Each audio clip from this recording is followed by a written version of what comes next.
क्या एपिसेंटर था, लेकिन ये झटके वाकई बेहद तेज। बेहद बड़ी खबर, दिल्ली एनसीआर में भूकंप के झटके महसूस किए गए हैं। धरती कांपती हुई दिल्ली एनसीआर की एक तरफ मॉनसून की वजह से लगातार बारिश का सिलसिला भी जारी है। कल लगातार बारिश देखी गई और अब ये भूकंप के तेज झटके। हालांकि एपिसेंटर क्या था, क्या इसकी तीव्रता थी, इसको लेकर जल्द ही जानकारी सामने आएगी, लेकिन फिलहाल भूकंप के ये बेहद तेज झटके, मूसलाधार बारिश एक तरफ, जिस तरीके से जल भराव की स्थिति भी बन गई है, लोगों को खासा परेशानियां। उसके बाद ये भूकंप के झटके,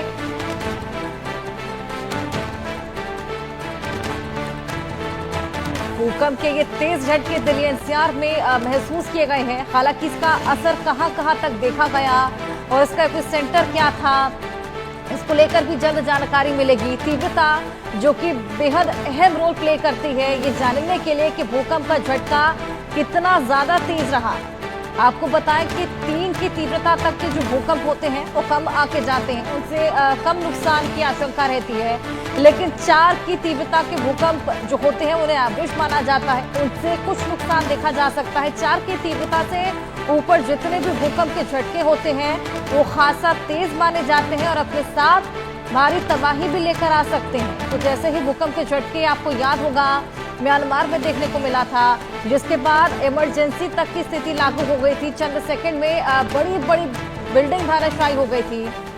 हालांकि ये भूकंप का झटका उतना तेज नहीं था, लेकिन इसकी तीव्रता एक्शन में क्या थी, इसको लेकर जल्द जानकारी मिलेगी। लेकिन एक तरफ मौसम खराब, लगातार बारिश का सिलसिला जारी, लोगों को ऑलरेडी जल भराव और ट्रैफिक की समस्या से जूझना पड़ रहा है और अब ये भूकंप का झटका लोगों में खासा डर पैदा कर रहा है। क्या एपिसेंटर रहा, कहां तक इसका असर, इसको लेकर जानकारी जल्द ही मिलेगी। दिल्ली एनसीआर में भूकंप का ये तेज झटका महसूस किया गया है। धरती कांपती हुई नजर आई है। हालांकि सुबह का वक्त हो चला है, ऐसे में ज्यादा डिफिकल्टीज तब देखने को मिलती हैं जब आधी रात को इस तरह के भूकंप के झटके आते हैं, क्योंकि लोग आमतौर पर सोए होते हैं और इस तरह के भूकंप के झटके आते हैं तो लोग मेंटली प्रिपेयर नहीं हो पाते हैं, घरों से बाहर नहीं निकल पाते। लेकिन फिलहाल सुबह का वक्त हो चला है और अधिकतर लोग या तो दफ्तरों के लिए निकल चले हैं या फिर घरों में जाग चुके होंगे। और जब लोगों को मालूम चला भूकंप के झटकों का तो लोग अपने अपने घरों से बाहर निकल गए। खास तौर पर जो भूकंप के झटके होते हैं वो हाई राइज बिल्डिंग्स को खासा नुकसान पहुंचाते हैं। जितने भी लोग सोसाइटल एरियाज में रहते हैं, हाई राइज बिल्डिंग्स में रहते हैं, वो आमतौर पर अपने घरों से निकलकर नीचे की तरफ आ जाते हैं। अभी फिलहाल ये जानकारी मिलेगी कि क्या इसका एपिसेंटर था, कहां से जनरेट ये भूकंप हुआ है और क्या इसका रिक्टर स्केल पर तीव्रता रही। ग्रेटर नोएडा से हमारे सहयोगी अकरम खान, उनसे और जानकारी लेंगे। अकरम, क्या पता लग पाया है कि क्या इसकी तीव्रता रही है और एग्जैक्टली कितने टाइम पर यह आया है और क्या इसका एपिसेंटर? देखिए, अगर भूकंप की बात की जाए तो 9:05 पे ये भूकंप आया है और हम अभी यहीं से ही लाइव दे रहे थे स्टूडियो। और उसके बाद मुझे ऐसा महसूस हुआ जब मैं गाड़ी में बैठा कि जैसे कोई बराबर से ट्रेन गुजर रही हो। बहुत तेज भूकंप था, पूरी गाड़ी हिल रही थी। उसके बाद मुझे लगा महसूस कि शायद मैं मेट्रो पिलर के नीचे खड़ा हुआ हूं तो ऊपर से मेट्रो गुजर रही है, शायद ये वजह हो सकती है। लेकिन जब देखा गया तो यहाँ पर लोगों में अफरा तफरी मच गई और जो भूकंप की तेज झटके थे, अभी ये पता नहीं लग पाया कि इसका एपिक सेंटर कहाँ था, लेकिन जिस तरह से भूकंप तेज आया है वो काफी दहला जाने वाला है और लोगों में परेशानियां, इसको देखकर लोगों में डर का ही माहौल है, क्योंकि हाई राइज सोसाइटी है और उसमें लोगों को ज्यादा दहशत है। तो अभी ये देखना होगा कि एपिक सेंटर कहाँ था। लेकिन जैसा आप मेरे पीछे देख सकते हैं कि मेट्रो की लाइन है ऊपर, और मुझे यही महसूस हुआ कि शायद ऊपर से मेट्रो गुजरी हो, जिस तरह से एक ट्रेन गुजरती है तेजी से, वैसा महसूस हुआ था। हालांकि 2 से 3 सेकंड, 3 से 4 सेकंड तक ये महसूस हुआ था। और उसके बाद जब मैं गाड़ी से बाहर निकला तो मुझे लगा कि शायद कुछ हुआ है, भूकंप आया है।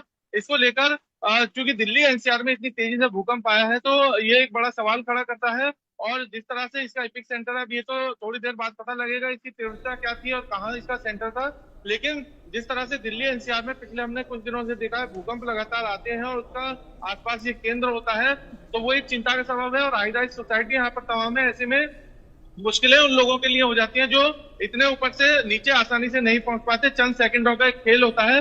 तो ये सवाल बड़ा ये भी है कि जिस तरह से जो भूकंप आया है उससे कहां तक ये कहीं कोई अभी नुकसान तो नहीं पहुंचा। हालांकि अभी तक इसकी कोई खबर नहीं है। 9:04 के तकरीबन ये भूकंप आया था, थोड़ी देर तक महसूस किया गया, तो इससे आसपास के लोगों में जरूर दहशत है। और जो हाई राइज सोसाइटी है वहां भी लोग डरे हुए हैं। सोशल मीडिया पर तस्वीरें आना। सहयोगी जुड़ गए हैं दिल्ली एनसीआर से, उनके पास भी चलेंगे, उनसे और जानकारी लेंगे। मेहंदी और अनिल हमारे साथ जुड़े हैं। अनिल, मैं आपके पास आऊंगी, वहां पर क्या कुछ देखने को मिला जब ये अर्थक्वेक आया था? क्या ये महसूस किया गया? क्योंकि गाजियाबाद में भी देखा जाता है हाई राइज बिल्डिंग्स हैं और हाई राइज बिल्डिंग्स को ही खासा नुकसान इन अर्थक्वेक से होता है। देखिए, दिल्ली एनसीआर सहित गाजियाबाद में अभी तेज झटके जो हैं भूकंप के वो महसूस किए गए। हालांकि ये बताया गया है दिल्ली के आसपास का इलाका ही इसका केंद्र बताया गया है। ये अभी पहली जो जांच एजेंसी है उनके अनुसार ये बताया गया है।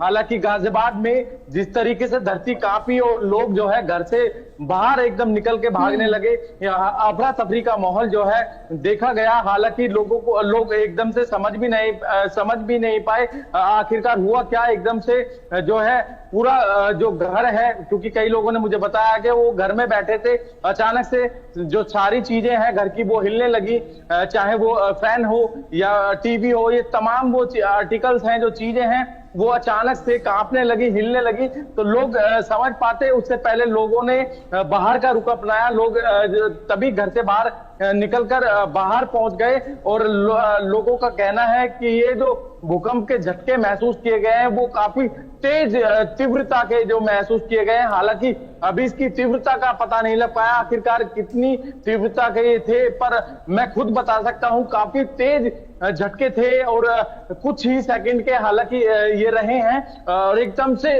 पूरी धरती कांपने लगी। क्योंकि मैं भी फील्ड में ही मौजूद था और अचानक से अफरा तफरी का माहौल जो देखने को मिला, क्योंकि तमाम जो सोसाइटियां हैं गाजियाबाद में, हाई राइज सोसाइटियों में रहने वाले लोगों में भी कहीं ना कहीं डर का माहौल अब देखने को मिला है।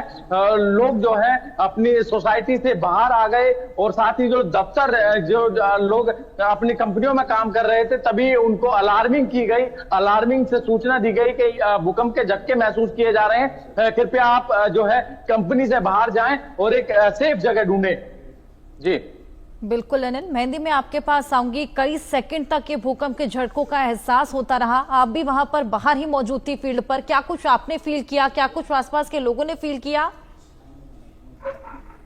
बिल्कुल, देखिए हर्षा, 9:04 का समय बताया जा रहा है जब भूकंप के झटके जो है वो महसूस हुए और हमें भी ये जो झटके हैं वो महसूस हुए। बेशक तेज ही झटके दिल्ली एनसीआर में महसूस किए गए हैं। हालांकि अगर यहाँ बात की जाए कि था तो एपिसेंटर हो सकता है कि हरियाणा एपिसेंटर रहा हो, लेकिन बेशक जो झटके हैं वो दिल्ली में भी काफी ज्यादा तेज महसूस किए गए और ऐसे में जो लोगों में अफरा तफरी का माहौल था वो भी देखा गया। फिलहाल मैं भी फील्ड पर मौजूद हूँ और आसपास के जितने लोग थे उनमें भागा दौड़ी जो है वो अचानक होने लगी, क्योंकि सभी जो है वो बिल्डिंग से बाहर निकल के कवायद में जुट गए थे। हालांकि ये जो भूकंप था उसका समय महज 10 सेकंड था, लेकिन 10 सेकंड में जो झटके महसूस किए जा रहे थे उससे बेशक लोगों में जो हड़कंप है वो साफ तौर पर महसूस किया गया। क्योंकि जो इस तरीके से भूकंप की वजह से जो लोगों ने तस्वीरें देखी हैं, जो हालात पैदा होते हैं, उसके चलते मन में बना रहता है भूकंप को लेकर। तो ऐसे में 10 सेकंड भी बहुत ज्यादा होते हैं। तो 10 सेकंड जो ये थे बेशक दिल्ली वासियों के लिए बहुत ज्यादा कह सकते हैं दहशत वाले रहे। हालांकि अभी और ज्यादा डिटेल्स आनी बाकी है,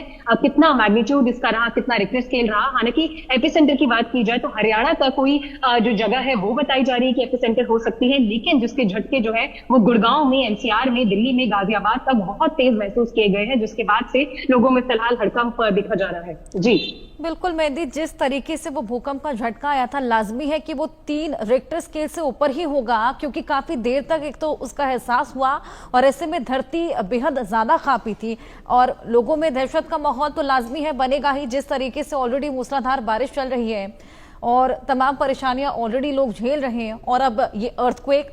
अकरम, क्या कुछ वहां पर सिचुएशन बन गई थी उस टाइम पर?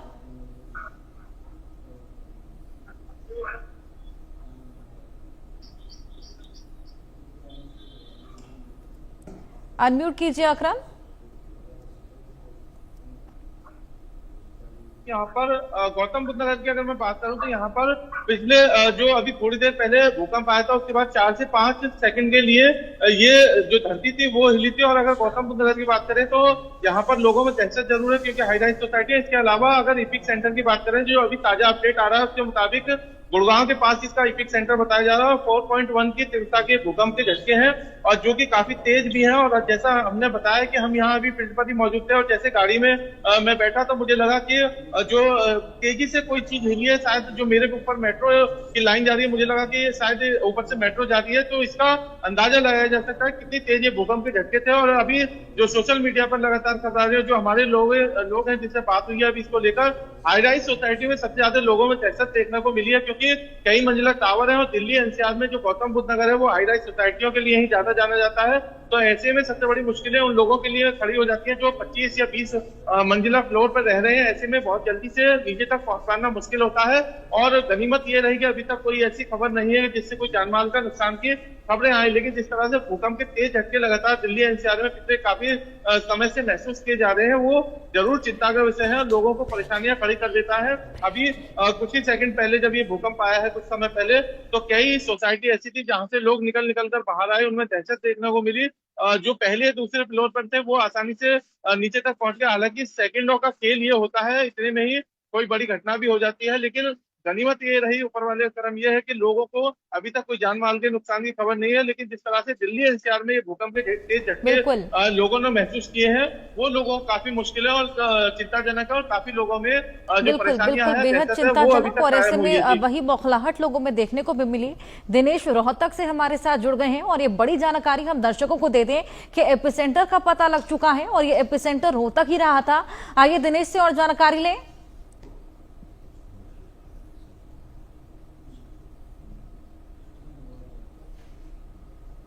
दिनेश, रोहतक ही एपिसेंटर रहा था, क्या माहौल उस वक्त वहां पर बन गया, किस तरीके से भूकंप के झटकों का एहसास?